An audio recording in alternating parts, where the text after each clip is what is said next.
I am in charge of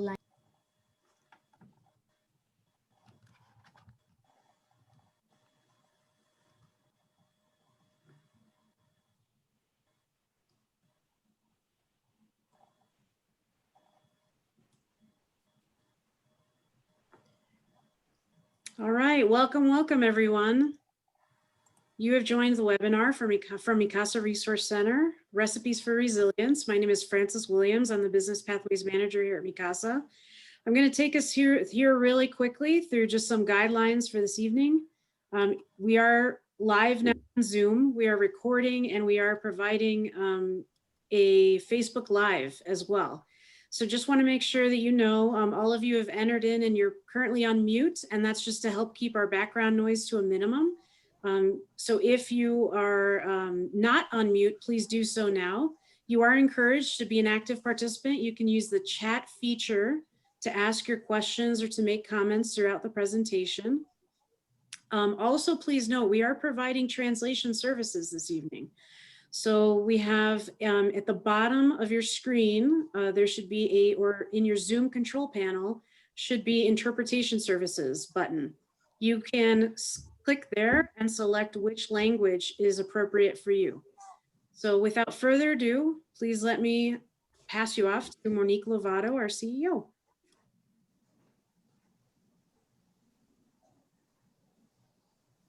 Sorry, good evening, everyone. Welcome to Recipes for Resilience, MICASA Resource Center program, part of our La Receta series. La Receta, of course, means recipe in Spanish. So I'm going to just introduce our first speaker, Congressman Jason Crowe. Since January 2019, he's represented Colorado's 6th district. It is the most diverse congressional district in the state of Colorado.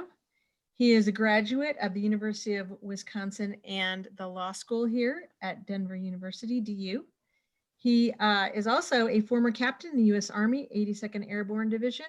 He served in Iraq and Afghanistan and was awarded a Bronze Star. Thank you for your service, Congressman Crowe. And he also serves on the U.S. House Committee on Small Business.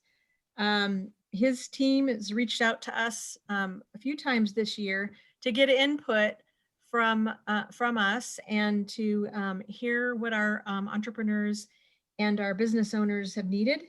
And he also really has a broad view of community and economic development in our, not just in the metro area, but really in the state. He also serves on the subcommittee for innovation and workforce development on the U.S. House of Representatives. So thank you, Congressman Crowe, for joining us tonight. And if you have any updates from Capitol Hill that are about small business support, we'd love to hear them. Thank you, Monique. I really appreciate the invitation and the opportunity to be with all of you. And of course, it's always great to be with the MICASA Resource Center. Your programming, the work you do is just unbelievable and really essential for our community. So thank you to Frances as well, that I know does incredible work, and just your entire team. As you mentioned, I do sit on the Small Business Committee, and I also am very honored to represent not only the most diverse district in Colorado, but one of the most diverse districts in the country. And, we are a community where almost 1 out of every 5 of our neighbors were born outside of the United States. We're a community that draws great strength and inspiration and vibrancy from our immigrant and refugee community.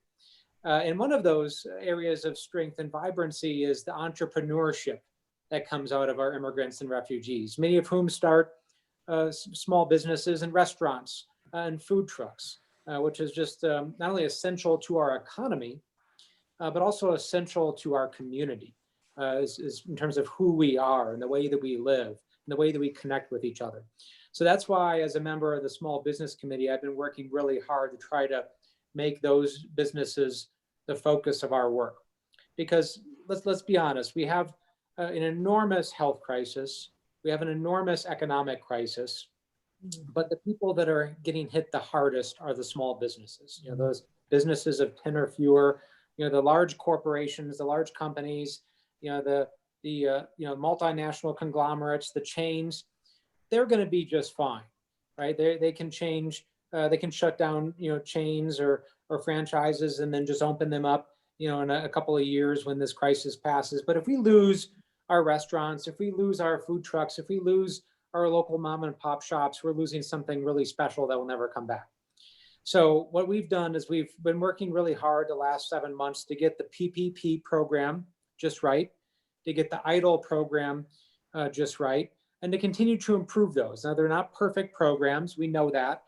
We know that we had to move quick when we passed these programs originally in the CARES Act, as you all might remember back in March and April. We had to move really fast. We couldn't spend months debating and deliberating, trying to find the perfect mix of everything, because if we had waited that long, it wouldn't have been any help to anybody. The businesses would have gone under. So we had to move really quick, and we knew that we were going to have to make changes along the way. So that's why you saw things like the PPP program being authorized before the guidelines for loan forgiveness were actually published. That's why you saw the 75-25 split for payroll or overhead be changed to 60-40, because we were learning as we went. We were getting feedback from Mikasa and from many of you as to what you needed to do, what you needed to have to survive and weather the storm. So where are we now? We know this crisis is far from over. We know that many of our small businesses are still struggling and still going out of business, and we have to get things done. That's why I'm pushing really hard for another stimulus bill. We need to pass a 5th stimulus. That's another round of PPP funding. That's another round of direct economic impact payments that would make the same payments as we did last round, but actually expand that to I-10 holders, because that was one of the biggest problems that we had the last go round, is I-10 holders weren't eligible. So I actually have been fighting really hard the last couple of months to make sure that the program expands to I-10 holders, to make sure that the dependents get the $500 payments, to make sure that the unemployment benefits expand and extend as well. So these are all things that are really necessary. The challenge remains in getting the Senate and the administration to agree to an extension of this deal, but we're going to continue to fight really hard to make sure that we can get it done. Because when we do get through this pandemic and we go into recovery mode, our businesses have to be around to recover, right? We can't shortchange it now and then hope that sometime next summer or fall, as we get out of the pandemic, that the businesses are somehow able to just weather the storm on their own. We have to be providing that aid, and we're going to work hard to do that. Now, in the meantime, you have incredible resources through the city. The city of Aurora has some grant programs available to it. The counties do. The Small Business Administrators, SBA has regional administrators that are available to help provide counseling. And of course, wonderful organizations like the Mikasa Resource Center are great, and our office as well. If you have problems about what benefits you're eligible for, the PPE program, if it's not working for you, what loan forgiveness you're eligible for, the EIDL disaster loan program, or any federal benefits, you can contact our office, and we are happy to either help you or put you in touch with the folks that can help you. And it's one of the most important things we do. We have actually completed over 1,100 constituent cases in the last year and a half. We've returned over $2 million of owed benefits to the constituents throughout the 6th congressional district. Some of the most important work that we do. So that's the update from our end. I wish I had better news in terms of saying that a deal was imminent and getting a 5th round of stimulus. Unfortunately, that is not the news right now, but rest assured we are working hard to make sure that you're getting the relief, and I will not stop until we either have a deal or at least we're back on track on our negotiations. So we're working hard for all of you. And if we can be helpful in the meantime on federal benefits, do not hesitate to ask. And thank you again to the Mikasa Resource Center, Monique and Francis and the entire team for just the incredible work you do. Thank you.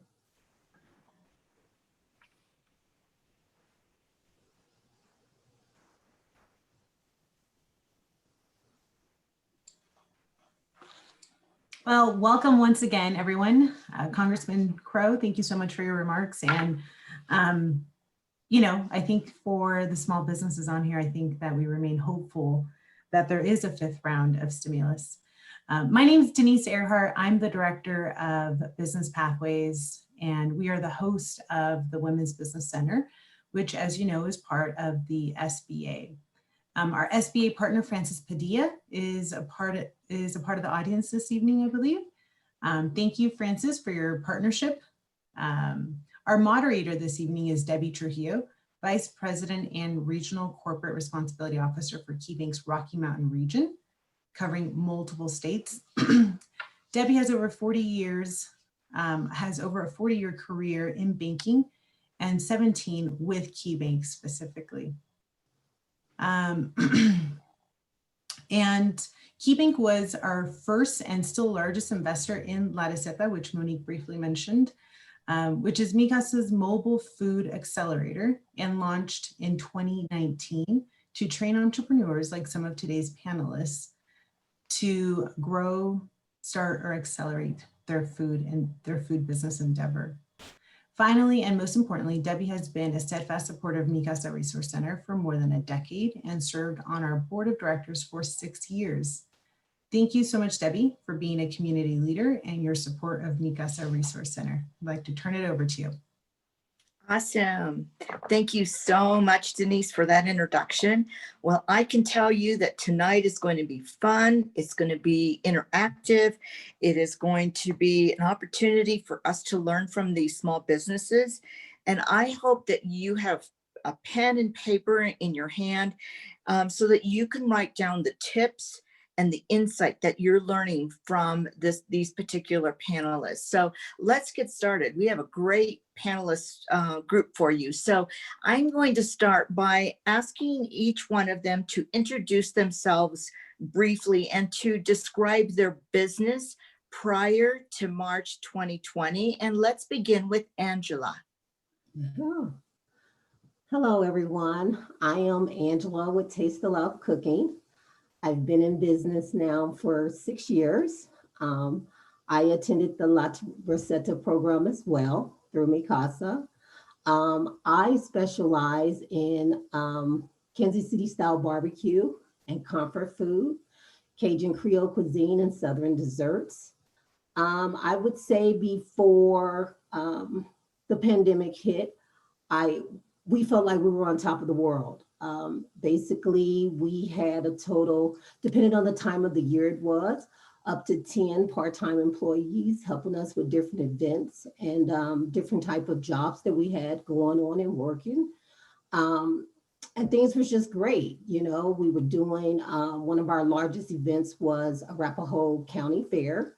We was looking at Taste of Colorado. We were trying to do the Frontier Days. Now, be it if we were going to get there or not, but you know, it was truly the goal to try for this year. And then the pandemic happened. And so, yeah, here we are now. We did some pivots. Not too sure, Debbie, if you want me to go that far into things, but that's how, you know, business was going for us before the pandemic occurred. It was great. Awesome.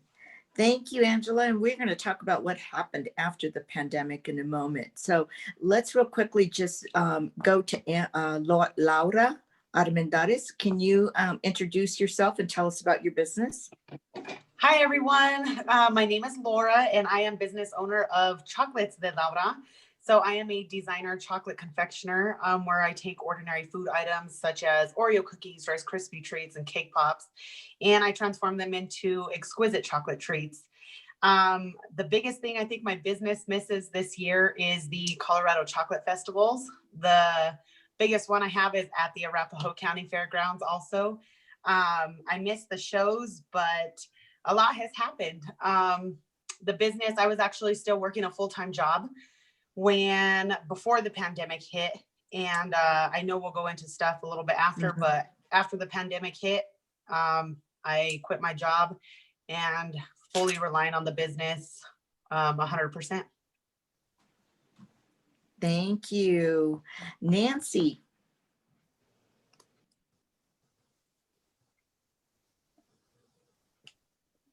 Hola, buenas tardes. Mi nombre es Nancy Guzmán y soy... Hi, good night. My name is Laura Guzman, and I'm a manager of Kitchen Network. I'm saying before the pandemic, the kitchen was very full. We didn't have space for people, enough people to come to work. But we saw after the pandemic, a lot of the stores have closed. It's really a pity. It's really a pity that so many stores have closed.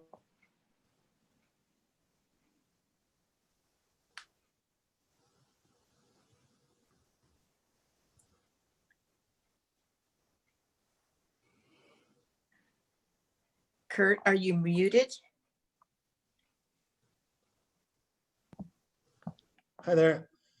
Hey everybody, my name's Kurt Peterson. I own Smith & Cannon's ice cream and coffee company. We specialize in gourmet small batch ice cream, and all of our coffee is locally roasted and imported by a local roaster importer at Whiskey Barrel. So we pair ice cream and coffee. Leading up to the beginning of the pandemic, my business was at the end of its first year. We had been in business for about 15 months, 14 months at that point. We were averaging, outside of winter, we were averaging about 100 transactions per day. And I had always been able to maintain what I felt was a pretty high standard for pay for my full-time person. They never made less than 50K or that rate before the pandemic. So I was able to stay committed to some of my basic kind of economic philosophies that were kind of driving my business plan ultimately. And I felt like I had spent most of the first year and a half, or year, I guess 15 months, 14 months, developing all these systems and creating all of these opportunities for my business to grow based on a paradigm that no longer exists now. And so that was my experience up to then. Awesome. Well, we'll get more into what happened to all of the businesses after the pandemic, but let's jump in real quickly. I'm going to ask you, Kurt, since you're on the call right now, what did operations look like before the pandemic hit, and how did the onset of COVID-19 impact your business? So before COVID, we operated like a lot of ice cream parlors you've been to, scoops of ice cream and cones. And then, of course, we do a lot of beverages. We sell affogatos, where you pair ice cream and coffee. I have a really physically small business. It's less than 500 square feet. So what you have inside it, well, it's about 500 square feet, 550. So what you have inside of that 550 is a full kitchen, like an area to intake and keep paper products as well, and some dry storage and lots of freezers, and ice cream makers. And you have a counter space up front and a large soda fountain. There's really not, if you're crowding people into that space, you can fit maybe 15 or 20 at the most in front of the counter at any given time. At the point at which it was late February, my demographic for my store is they watch the news. They're pretty socially conscious. So we were having people come in and they were physically changing, like their mannerisms were changing. There were people coming in with masks before that was mandatory or before that was really talked about as being something you do. I had a lot of our guests were coming in that way beforehand. So we started kind of changing up how we were serving toward the end of February before the physical changes really started happening elsewhere. I was really worried about my staff, really worried about them getting ill. And I myself, as an owner operator, can't afford to be ill.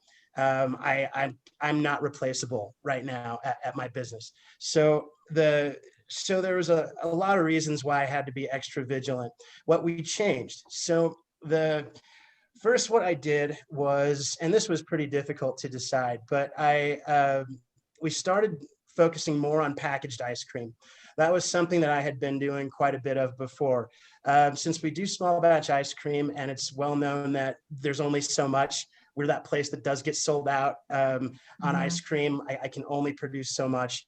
And so we had been focusing more on getting more pints and half pints and quarts out the door, creating more relationships with restaurants who might want to serve my vanilla ice cream. There have been, we were focused a lot more on creating a coffee club so that we could focus on selling beans. There were some other things there that we were had been working on anyway that we kind of had to put to the forefront.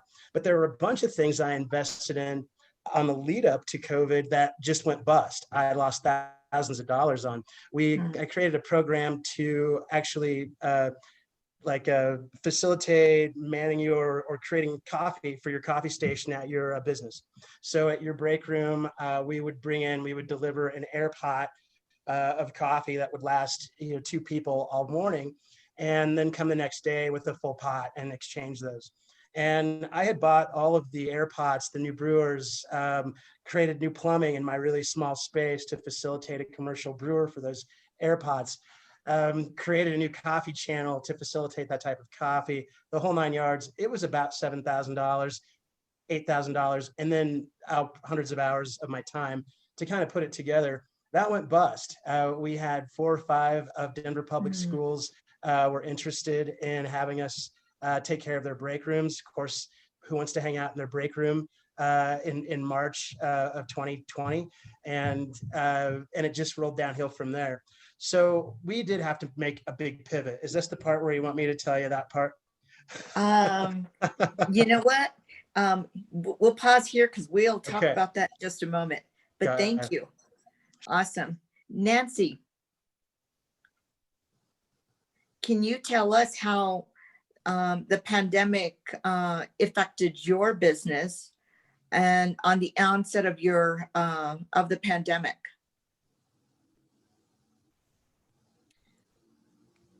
Básicamente no es mi negocio. Yo Basically, it's not my business. I'm a worker there. Affected us because before there were a lot of trucks stopping there, and there were at least 30, 40 businesses that they were coming and cooking their products. And now there are days they come 1 or 2 people that come and cook. Gracias. Laura.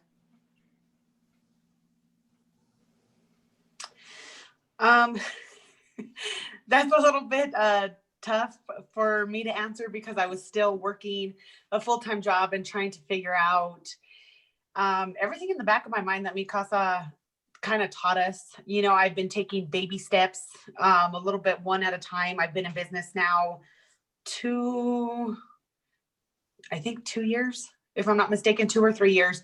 And so before the pandemic hit, I had another gal that I went to Mi Casa with by the name of Andrea, who is with Best Cakes Denver. And she teaches sugar art classes, cake classes, hands-on in Spanish. And so we were going to partner together, do a licensed commercial kitchen, get a facility together. We had all these big plans, super excited. I have more of the decor and decorative mindset, and she has a lot of the business mindset, to where we would funnel both of our businesses out of the same shop and help each other's businesses grow. Then the pandemic came, and so all of that kind of it just went down south. She's no longer operating with that part of the business as of right now. And I kind of had to adjust. I had to figure out, what was I going to do from this point? What did that mean? It was really discouraging at that time. When, I found out that she was no longer operating, I kind of felt like, oh my gosh, what am I going to do? At that point, I really turned to Mi Casa. I turned to Marsha, who has been the biggest help in the world. I call her for everything. Marsha, I need to buy a van. What do I do? I don't know what to do. And so when that scary feeling, in the back of your mind, it's like, okay, do I make this decision? Do I not make this decision?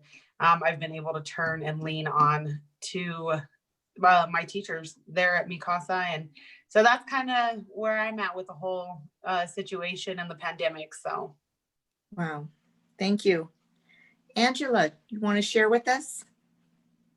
Sure. So for me, because I am a local caterer, um, mind you, keep in mind when the pandemic hit, there was no social gathering whatsoever. So for me, my business took a complete halt. There was like nothing going on, no businesses ordering, no one who was, doing catering, no events, no nothing. So where, it truly was a scary time because it was one of those moments like, what do you do? How do you move forward? You can't give up, but it's like, okay, now where do you go? And so basically, like Laura was saying, just leaning on Mikasa and, your teachers and people that, surround you, be it if it's your family or friends looking for support. That's basically what I had to do and start brainstorming on what the pivot of the business would look like. So for us, it was truly a complete halt on everything that we had going on. So Angela, since you had to completely shut down, tell us how you did that pivot and how did you start over again? Wow, so interesting enough, I reached out to Mikasa. And actually, I ended up speaking with Monique herself. And, I was a little frantic. Now, mind you, I've been in business now for 6 years. So Mikasa has been there for me from the very beginning. So, to have that relationship and, to express how afraid you are and what you're going to do was very comfortable and easy to express. And so basically Monique, she, was like, Marsha, get with her. And we were trying to brainstorm on certain things on what we're going to do, how we're going to do it. And we came up with the idea, or actually it is my great grandmother's pie crust. So it technically what we did was a total like business, just a new business plan all the way around. We decided to take my great grandmother's pie recipe and incorporate what we call pie kits. So you are able to get fillings, be it if it's sweet or savory. You get the pie pan along with cooking instructions, and you're able to order these products online, and you're able to bake these products at home. So instead of us, doing it, and especially during COVID and everyone is nervous about, what's going on, they're able to, have a good home cooked, comforting meal, in the presence of their own home. So that's what we did. And believe me, the community in Denver truly just, wrapped their arms around me and the idea. And believe me, probably one of the best things now that I can say that has happened to us. Yeah. Well, congratulations that you kind of pivoted and came up with grandma's always to the rescue, right? I'm telling you. And I said, oh, thank you so much for looking down on me. So, Awesome. yes, So Kurt, I'm going to ask you that same question since we were talking about pivoting. Tell us how you probably had to shut down and how did you restart again? So in our case, didn't have to shut down. Since we're really kind of a takeout business really anyway, and people didn't spend a lot of time hanging out, and they allowed businesses that had takeout to stay open, even in the very beginning of the shutdown. We were managed to stay open. However, what did happen was our transactions went to like almost nothing. So transactions dropped about 80% the first week of the official shutdown. And our transactions didn't get past 40% of where they were, where they should have been at that time of the year. So there was a lot of ground to make up to make ends meet. So we had to change a number of things. Pivoting was pretty scary for sure. And I can relate, although like Angela, and unlike Angela, I didn't have my business entirely shut down. But I did have employees that were relying on the business to pay their bills, and not to mention my own bills. And then we ultimately had to pay the bills on the spot for the location, which isn't cheap. So that was a big strain. What we did, so because the transactions shrunk, you had to recreate your whole concept of price point and what you're thinking about in terms of your original cash flow model. You pretty much have to change all that. So instead, I had to decide on if I was going to try to stay safe through this whole period, but still create the same kind of cash flow that was happening at minimum beforehand. I had to make up the difference between those lack of transactions. So for me, to make in short, I had to double, almost triple. I had to double my price per transaction goal.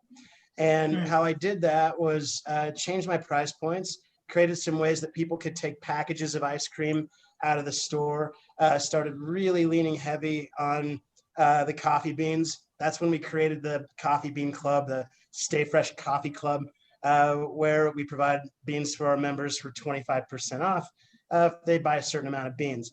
So the really leaning heavy on that. Then we also went into delivery. That was a big deal. Did delivery all from in-house at first and didn't outsource that. I had no idea whether people would choose to have ice cream delivered. They do. So apparently when you're having movies on the couch, having somebody show up at the door with ice cream was comfort food. And so that worked out. So we started doing deliveries. That was part of the pivot. The delivery thing really did take off. So what I did to make that happen, my online store used to be merchandise intensive. It was where you could buy t-shirts or order coffee, that kind of thing. So I changed it. I went into and this takes me forever because I'm terrible at this stuff. But I never want to spend money on it. So I always do it myself. So I'm going through this online store and change it all from merchandise intensive to being a store that you can order all of the products that we sell in store online and pick those up immediately at curbside. That was giant. So slowly but surely, we started making up that ground. What we also did was I had to stop selling cones and scoops. There are people, we've lost business for that. We sell people that don't come in because of that. We will probably go back to that at some point after the next flu season, but it just didn't seem, for me anyway, responsible before really seeing, like stepping back, looking at the country and seeing how this is really affecting people over time. How contagious is it really? Like what are the best mitigators within businesses to keep everybody safe? I don't know how you could know that stuff without watching it unfold first. And I certainly didn't want to have my store end up being responsible for some sort of outbreak, or what would have been equally bad, making my employees sick or bringing the illness home to my family. So I just wasn't willing to sacrifice that. And if it meant, we got to lose a year on growth, I was willing to take that one in the mouth this year. So but if everybody can stay safe, I'm okay with that. So we'll switch back over to serving cones and scoops here next year. I don't think that's ever going to be the majority of our sales. The other pivot is a vending machine. We're in the purpose and the process of designing a vending machine right now. So you'll be able to get Smith & Cannon ice cream, who knows, maybe at the zoo, maybe at Botanical Gardens, certainly up at the summit, at the ski areas, and some other locations that might not be as interested in putting an actual brick and mortar location, but still giving people the option of having access to some of the ice cream. So that is another part of the pivot. The idea of not physically having to be right next to everybody when we give them the ice cream is pretty attractive right now. Awesome. Well, I saw Monique post that coffee is essential. It's essential in my life, but I didn't know it was essential as a business. So I wouldn't lose the business aspect of it. So thank you. Nancy, describe your business today in October 2020 and the one or two big differences on how you operated before October 2020.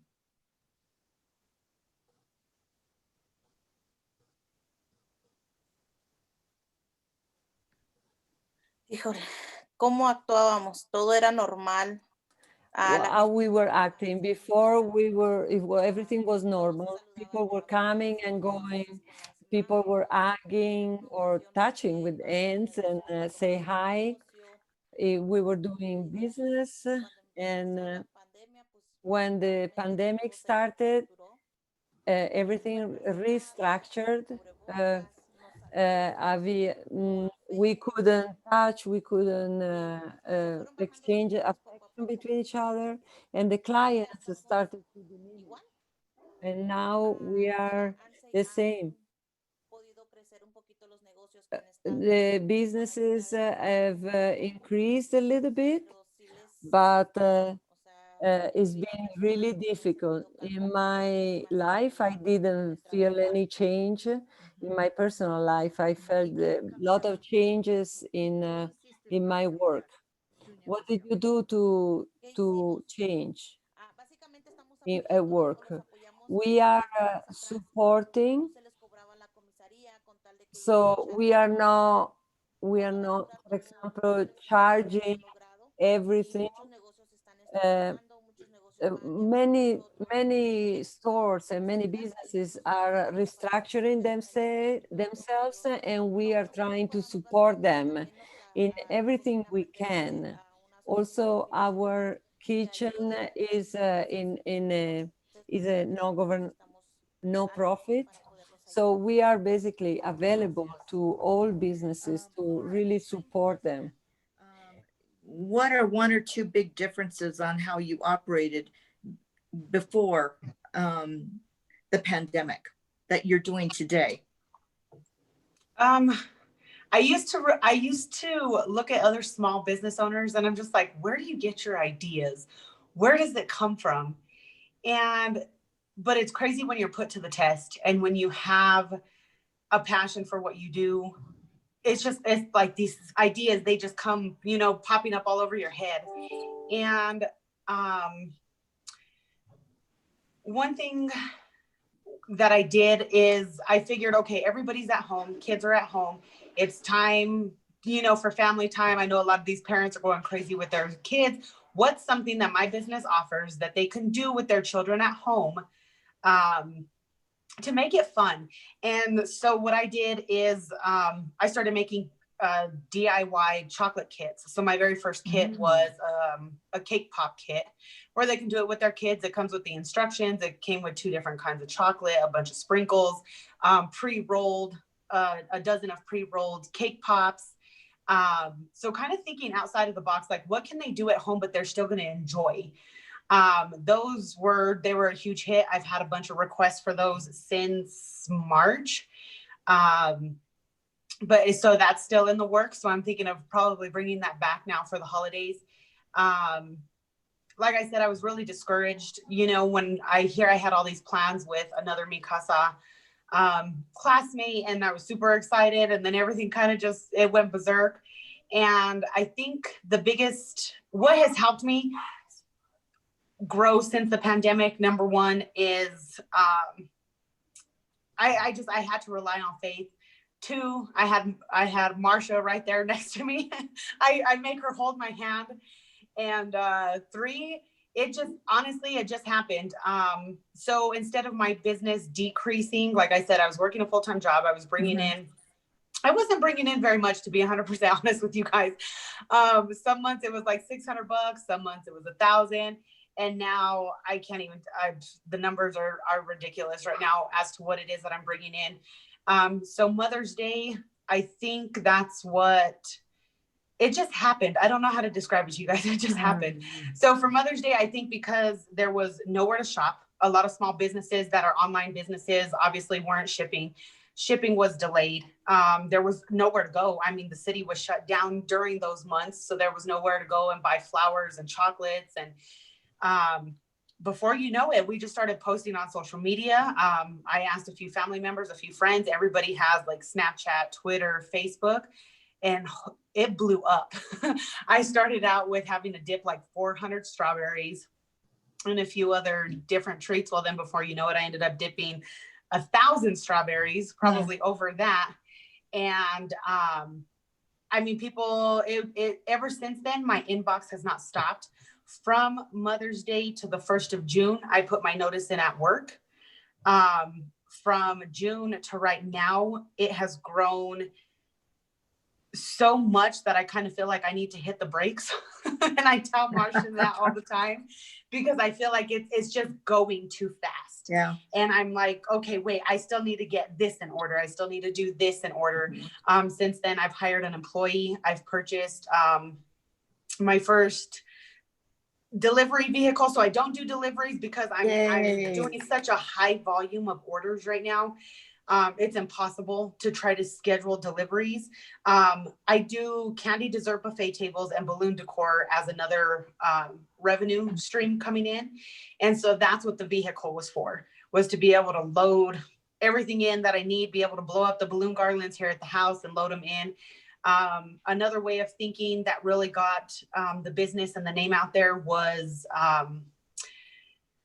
the drive-by baby showers. It went viral on Pinterest. All of a sudden, everybody wanted them. It was something that you can do, set up outside and not have to go into the individual's house. You didn't have to have so much contact. You know, their relatives can just pass by their house and then they can give them a little treat.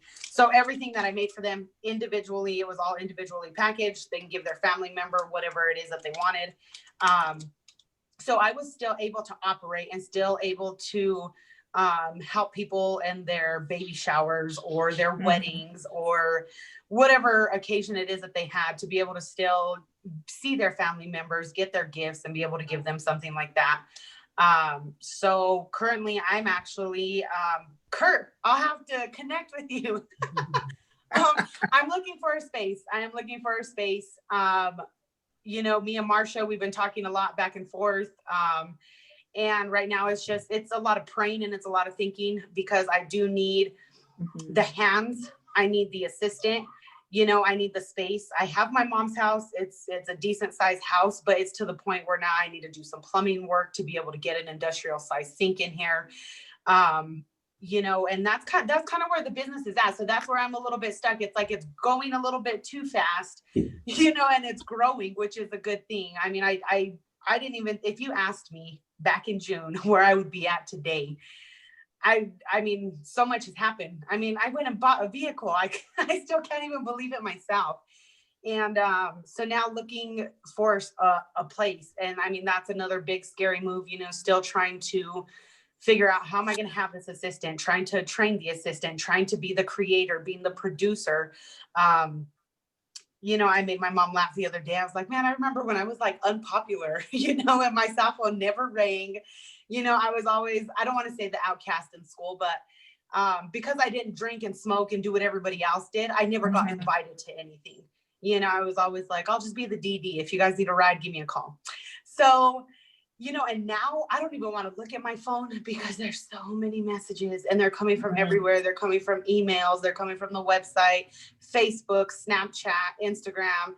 I mean, sometimes it takes me anywhere between 6 to 7 hours to just answer messages, schedule phone calls, sending out invoices, printing out the invoices, you know, making sure that I can produce people's orders. Yeah. And so that's where Laura, I'm at. so let me ask you this, Laura, what you've talked about a lot about what you learn or how to pivot and about new ideas for your business. What did you learn about yourself? That I can do it. I've learned that, you know, I've learned that it's okay to grow. I've learned that it's okay, that failure is going to be my best friend.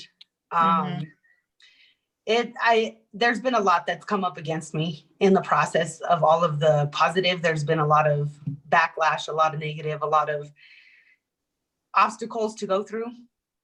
But I've learned that, you know, that I can do it.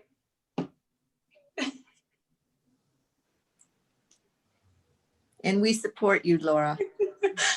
And I appreciate you guys. It's been a roller coaster ride, but I got this. That's awesome. That's awesome. Angela, I'm going to ask you the same question. What's one or two things that you discovered about your business and yourself? Um, Interesting enough, and it's so crazy because believe it or not, Laura, I think maybe I need to connect with you as well. But I think what I've learned about me, to be honest, the very first year when I was in business, I left corporate America, to be a caterer, and I felt like I could not do it. And I gave up on it within that first year and I ended up going back. In the process of going back, though, I must admit, I was not happy at all. I was just miserable. And I made a vow to myself that regardless of whatever was going on, I will never give up on myself ever again, regardless of what the situation or the circumstance was. So for me personally, what I've learned about myself, I think going through that already is the fact that I was like, no, regardless of a pandemic, my parents didn't teach me to quit, that, if I'm gonna go down, I'm gonna go down fighting. And the interesting thing, I think, regardless that I've learned between myself, my business, the community, or whomever, is that when you truly put forth an effort, and people see the sincerity of what you're trying to do, they will support you. So that is truly what I've learned. As far as the major things that I have changed within my business to ensure, that we will move forward and continue to grow, is more of online ordering. We do currently deliver, but we are now in the process of shipping our products as well. And we just got our license to ship products out of state. So Yay. we're excited about that as well. And, for us, the pie season that's coming up, to have homemade pies for the holiday is like, I can't beat this, and interesting enough, it's so crazy though, because, don't get me wrong, we did the pivot and I'm excited and happy about it, but it's so interesting now because now I'm even getting like more orders to come back through for catering. And so, to have, both aspects of the business, or when they say multiple streams of income, you need to truly apply that. I feel like now I really understand what it means, and say that I can, put that to the test. So I think if anything, what the business itself has learned is just the fact that online and truly ensuring that these products, they are basically the kids, they get excited, like Laura was saying, the kids get excited to do this. And so to make them, feel like, oh, I've baked a pie or I've done something. And then it turns out great, right? So it's like, why not? So a lot that we've learned, and, I'm sure a lot we're going to learn, should I say. So I'll ask you this, since we're having this conversation, what advice do you give to other food-focused entrepreneurs who are struggling to adapt to our new economy? I would say, if anything, if you're really struggling, latch on to Mikasa, latch on to your family, latch on to your friends, group with someone that, truly understands what you're going through and is going to support you through these times, because you need those voices in your head that you can do it. And I mean, I hate to say it, but not hate to say it, but I even volunteer myself, like call, if that helps you to get through, have that support system. That's really what it is. But I would say that Mikasa is truly a great resource that has really helped me in so many different ways. And listening to the other panelists, I think that they can agree with that as well. Awesome. Thank you. Nancy, I'm going to go to you real quick. Can you tell me what advice you would give to other entrepreneurs who are currently struggling in this economy? Que busquen recursos. Hay muchos They have to look for resources. There are many resources. They are with Mikasa. There are other organizations that give resources. and they can also get scholarship so that they can help their business. What did you learn with Mi Casa today? I'm not very familiar with Mi Casa. I didn't have the pleasure to go personally, and I didn't go the pleasure to visit the installation. We've got a lot of reference and recommendation, and in the future, I would like to go and visit the place because everybody talks marvelous about you guys. What I've learned is that you are great leaders in the community and you are supporting all the people of the community. Ask you this question. Who does your main customer base consist of now versus prior to March 2020? And has it changed?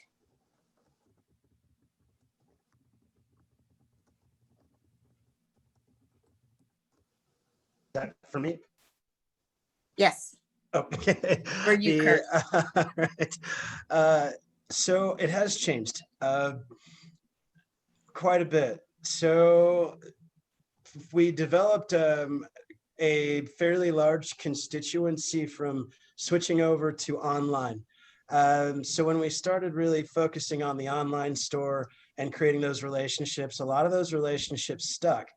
Also, people that were looking for safe options during the initial outbreak, it had been circulated somehow online that it was really safe coming to Smith & Cannon and that we had set up protocols pretty early.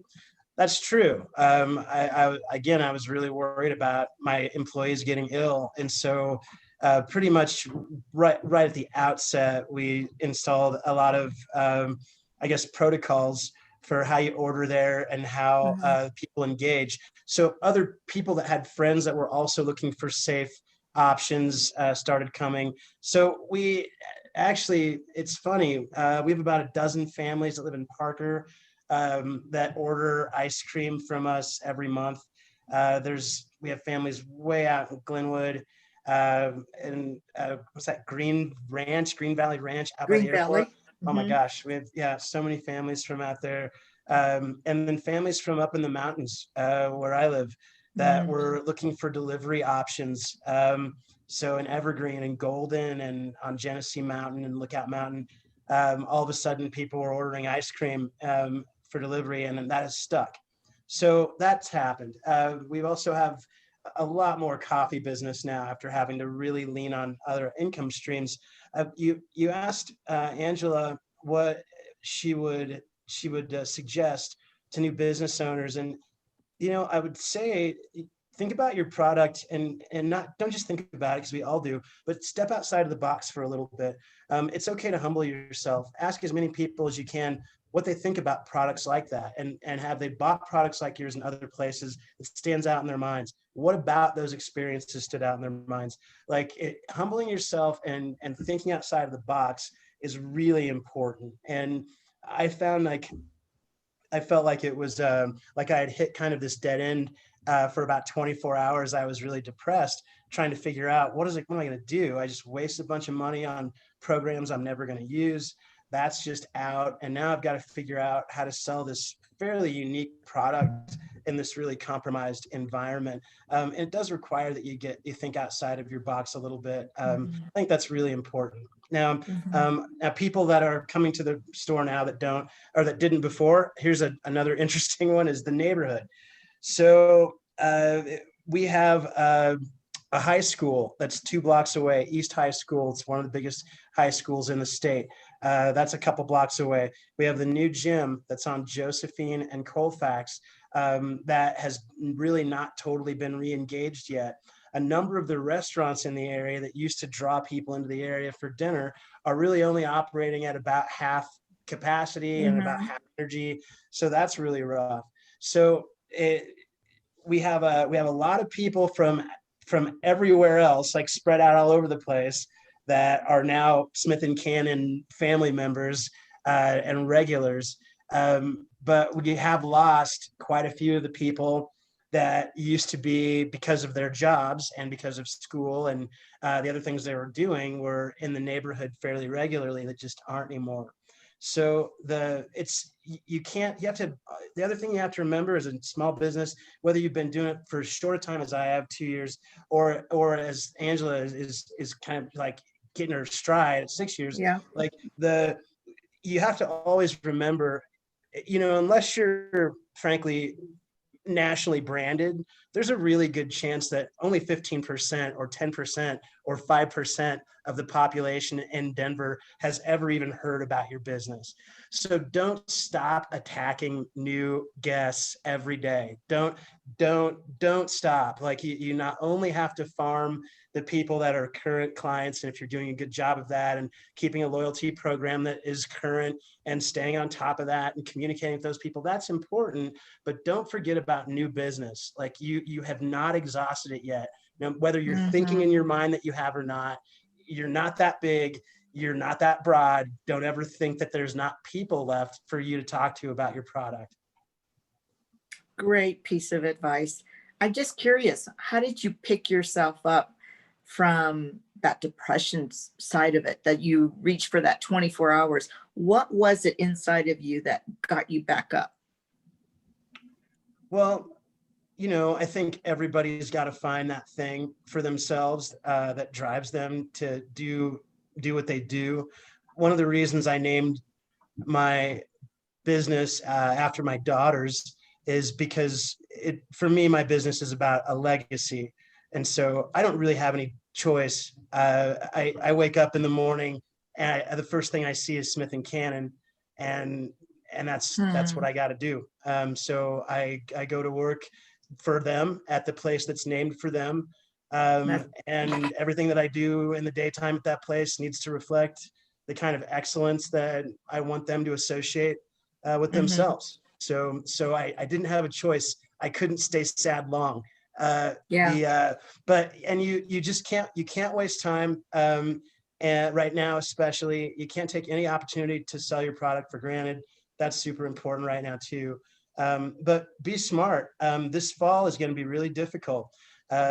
If you are a business whose business relies on other businesses to bring business in, like mine, then you are really going to have to think long and hard about how you're creating and sustaining relationships, creating opportunities for people to spend money at your business, and making sure that you're available to them as much as you possibly can be over this winter, because it is going to be tough, I think. Yep, absolutely. Thank you for that piece of advice. Laura, I'm going to ask you the same question. What did that base look like, and what is it now?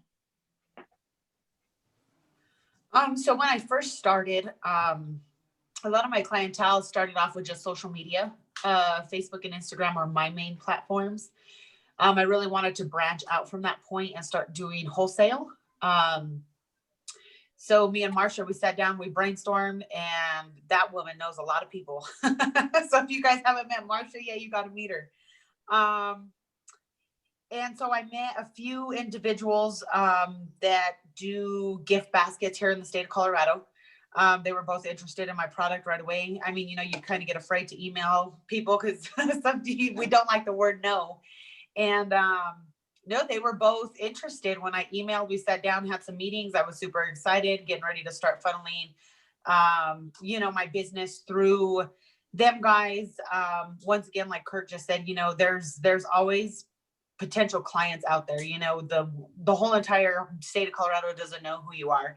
And, I want to branch out bigger and further out with a cottage food home-based business. That is something that can hold you back because you can't resell to storefronts. So that's what my desire is to try to get into a commercial licensed kitchen and sit down with people like Kurt or with other liquor stores. I mean, liquor pairs well with chocolate, go to the Cheesecake Factory. Like I have a list of,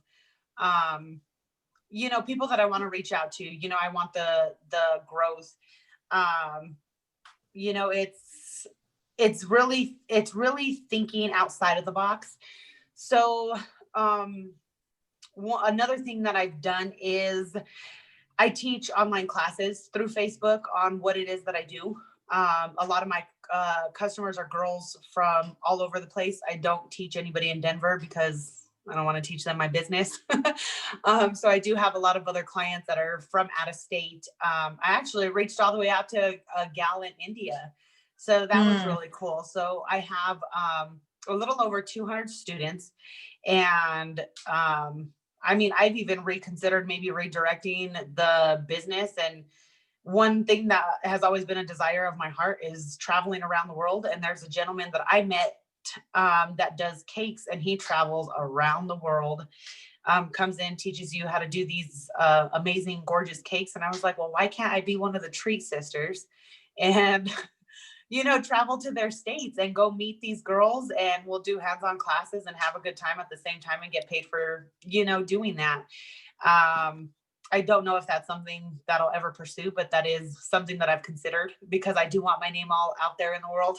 And so that's where my clientele comes from mostly right now, is just Facebook. I haven't had the availability or the time to be able to do the footwork to go meet, you know, let's say somebody that's at the Gaylord or these higher end hotels, you know, and then of course a lot of balls and galas, they're not happening right now. Canceled. Yep. So mine are more just like personal, intimate gifts. You know, people are still doing, you know, events and birthday parties. And that's where a lot of the business is coming from right now. Once I do have a few other employees in place, then I'll be able to go ahead and leave and do what it is that I have to do to get the business growing and funneling in the cash flow a lot more. Well, all I have to say is thank you for sharing your gift and your talents with others. It will definitely come back to you because of that unselfishness of yours. So are you there? Yes, so I'm thank you. Okay. So thank you for sharing. I really do think it's commendable. I'm going to pass this question to all four of you. And I'm going to start with you, Laura, so don't turn off yet. What piece of personal advice would you give to other business owners?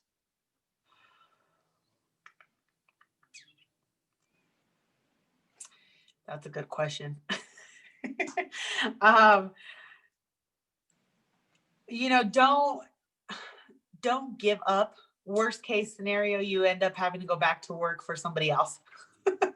You know, I was afraid to take the leap with my job because I was so used to, you know, having that steady income, knowing that there was always going to be that paycheck there every 2 weeks. And if I wouldn't have done what I did when I did it, I wouldn't be where I'm at today. You know, so learning, not being afraid to take those chances. Is there always going to be that, you know, your heart pounding out of your chest, but you never know if you don't do it. And so taking a risk, you know, like I told my mom, I was like, worst thing that happens, I have to live with you till I'm 100 years old. I mean, what do you do? And, you know, so taking a leap of faith, definitely taking a leap of faith, you know, not being afraid to shoot for your dreams. Worst case scenario, like I said, you end up in some debt and you have to go back and work a full-time job for somebody else. Awesome. Thank you. Laura, I'm going to ask you the same question. What piece of personal advice would you give to other business owners?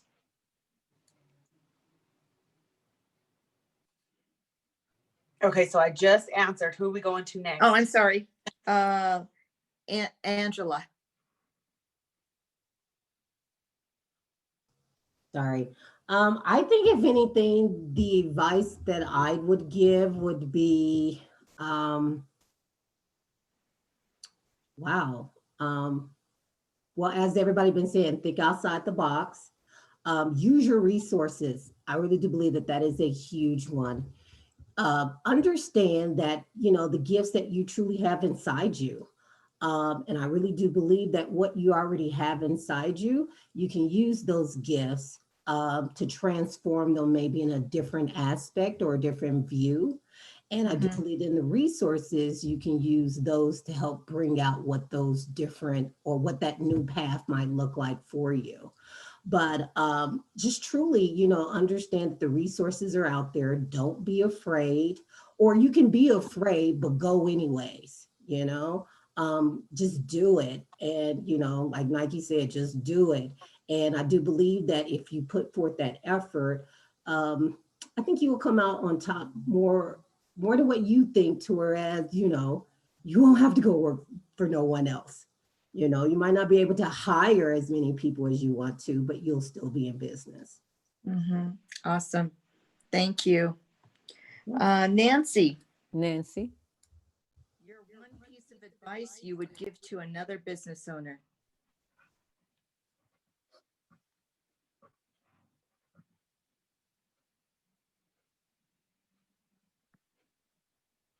Que le échenle ganas, busquen los recursos. Put the effort, look for resources, don't give up, and keep moving forward. Gracias. Kurt.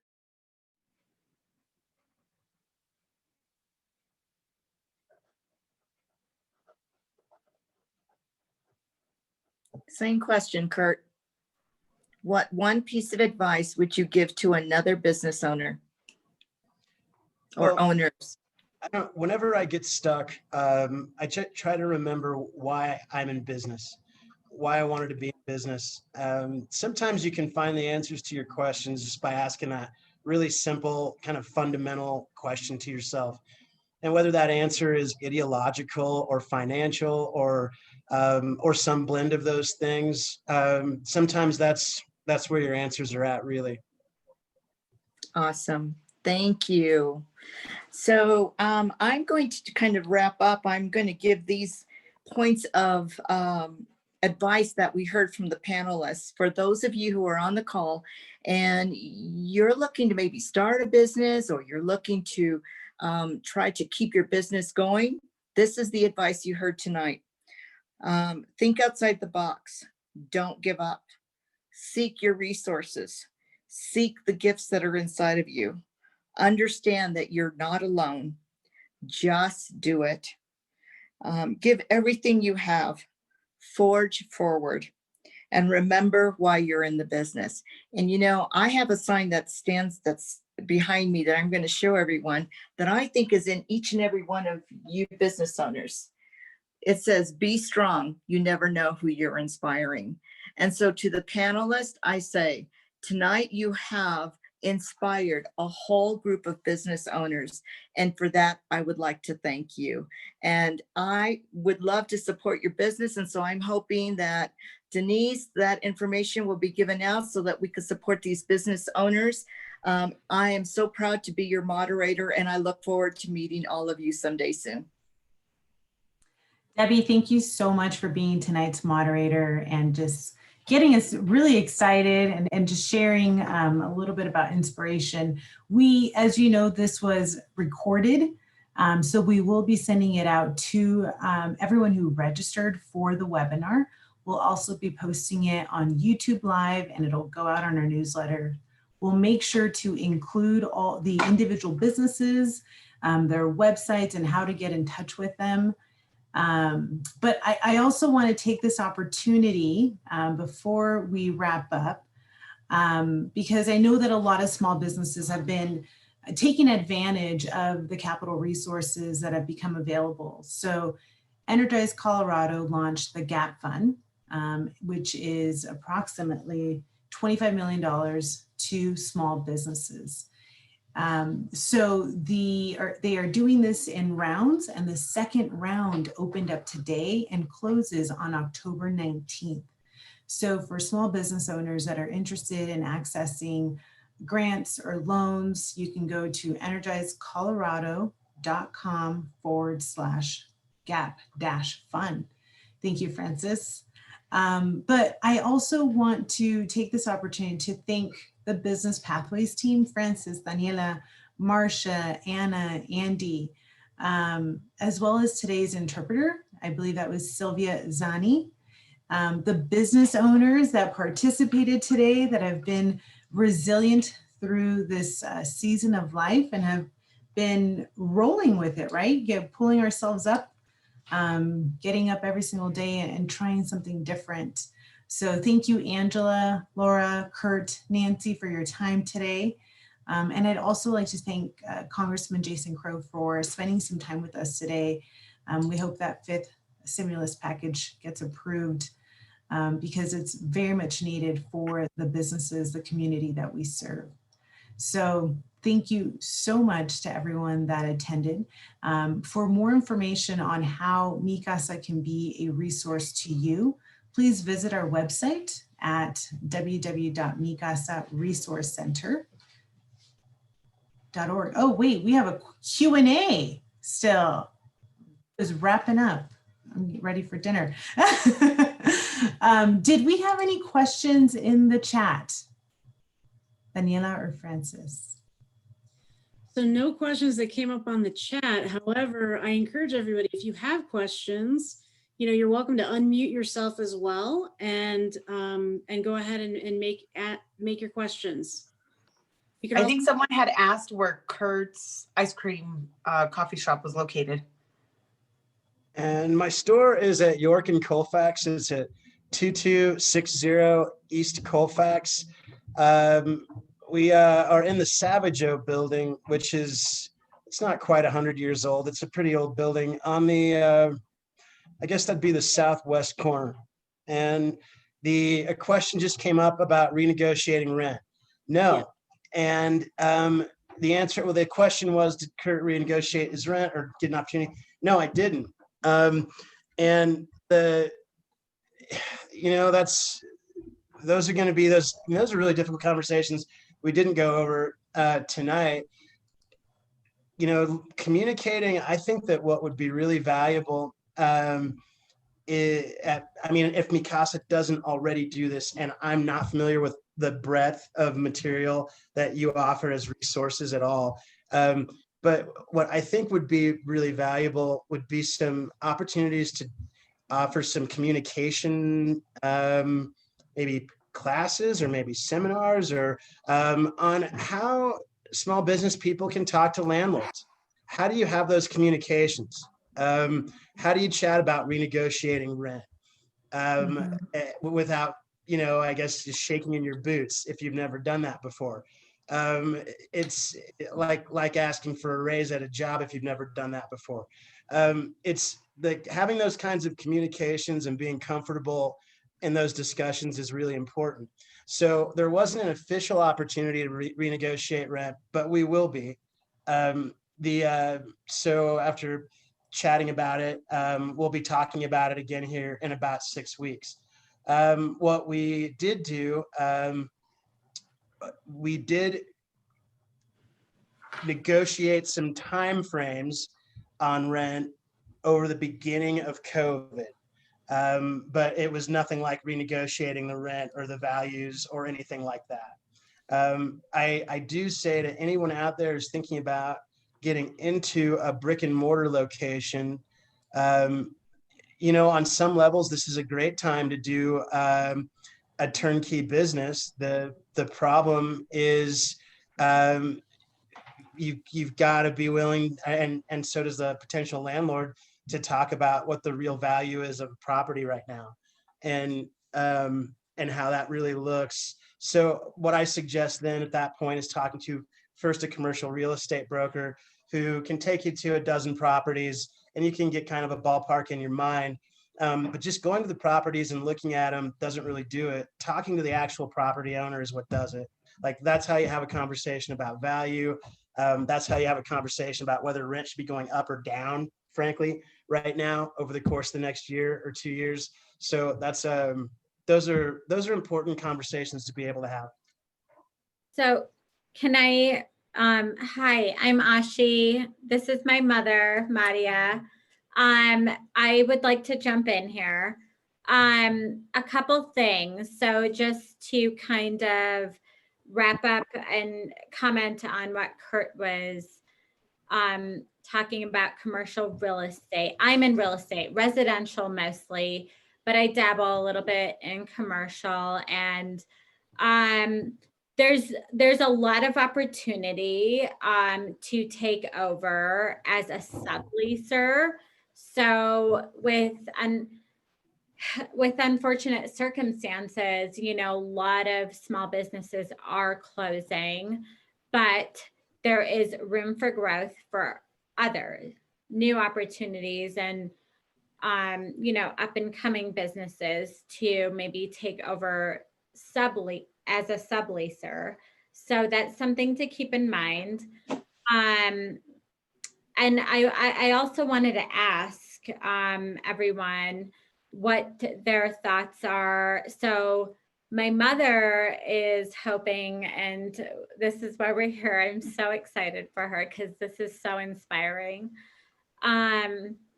It's sort of like her business will be very niche. So it's not going to be a full-on restaurant. It will be very much like, 5 to 10 different options at grab and go, as she just said, grab and go, like very quick, like think of like, so it's a samosa business. I don't know if everyone's familiar. We're Middle Eastern. It's similar to like an empanada. They're delicious. It's like they're so good. They're like, anyway, you get the idea, I think. So brick and mortar would be like, oh my God, that would be the big one. But my question is, in your experience, current small business owners, experience, like up and coming, whomever, like what would be your recommendation? Do you go like, the commercial kitchen route to begin, brick and mortar, or what, food truck, but like we're limited funds here as well, as we all are. Everyone on this call, we've got to be, savvy and resourceful. So I would love any sort of feedback or opinion. So here. that's a lot. I mean, that's a big question. And what you're talking about is really like, your fundamental business plan. I'm sorry to just jump in, but just what this is, it strikes me as a giant question. So, so one way that you might just kind of ballpark yourself into starting to think about it is to look at it in terms of like, what kind of volume are you imagining? So let's say, for instance, right now you have 100 people or 50 people in your social circle that are already buying samosas once in a while. So if that were the case, now we all know who started small businesses, you cannot rely on your family and friends to keep your business afloat. That's not how it works. But if that was the case and you thought that the samosas, you're selling them at $10 per, let's say, portion, and so at some rate, you're saying, well, we only maybe sell privately on the side here $1,000 worth of samosas every 2 or 3 months. If we were really focused on it, maybe we could get that up to $5,000 a month or $4,000 a month. To me, that sounds like a food truck. That sounds like going to festivals. That sounds like doing a bunch of community events and really packing your calendar with those. I mean, that's how I would think about those things at first. If you were partnering with a bunch of other restaurants, for instance, let's say you had restaurants that wanted your product, or you found a way that you could sell your product, like selling kind of recipes, or maybe you were coming into their restaurant and prepping all of your product so that they could like actually flash them and finish them. Those kinds of things like that. Those would be other ways you could think about kind of getting yourself co-opted in and creating some income streams and creating a name for yourself that way. But again, that's a big question. Like that, it has so much more to do with how much capital you have and your imagined volume. That's really a tough one. But it's doable because that's what you have to do. Before you get started. Ultimately, is make that decision. Like, how far in do you want to go? Okay. Actually, I think that's a great question. And the beauty of Mikasa is that we have a program put together that can walk you through the stages. I think that Laura mentioned Marcia a few different times. She is a hospitality guru. She's owned, restaurants herself, and she's worked really closely with Angela Ray as well. So we have a program that just helps you create that business plan, walks you through all the different, pricing out your menu. So you we are here for dreamers like your mom to make your dream a reality.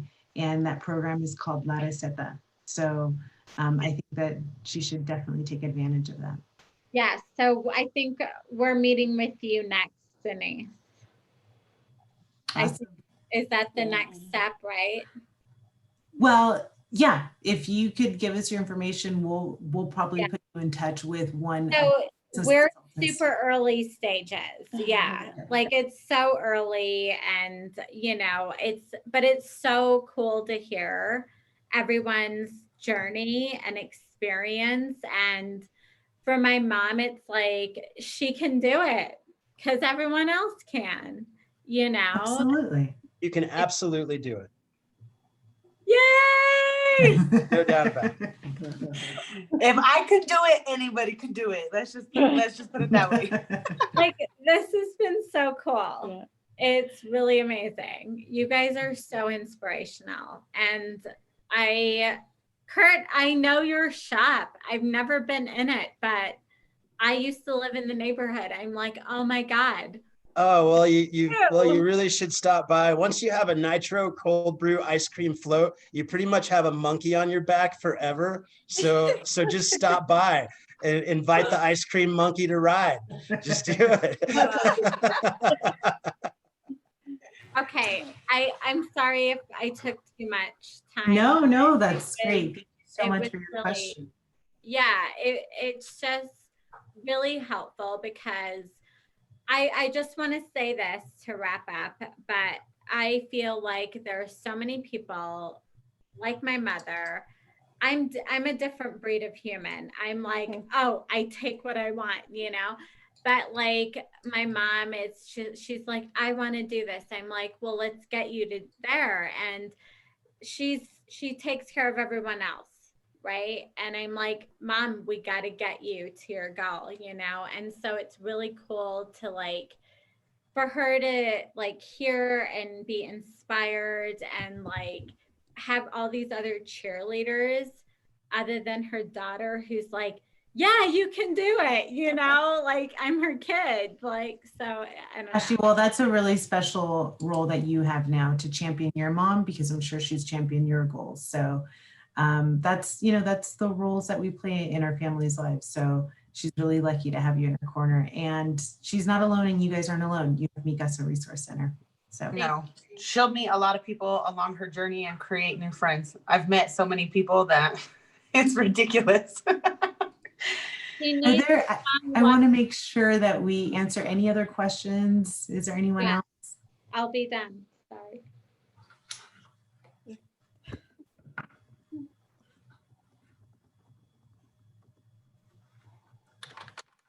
Anyone else?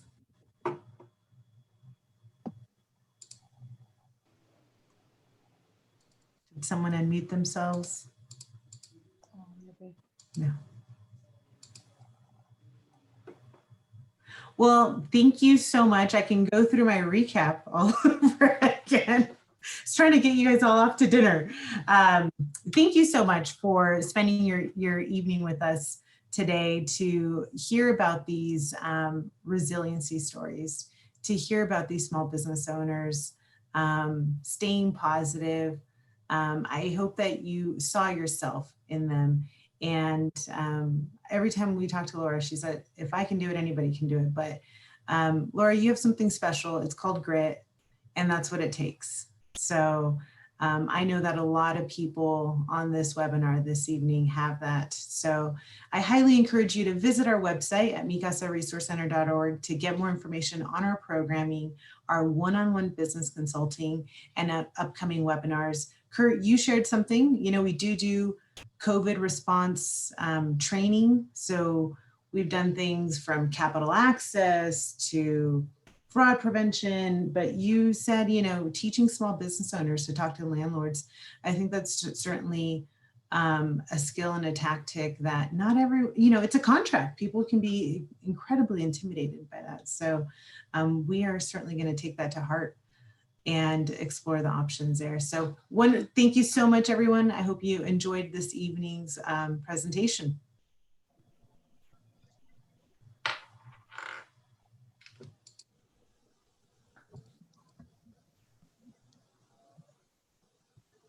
Thanks for having us. I got to go put Smith and Cannon to bed.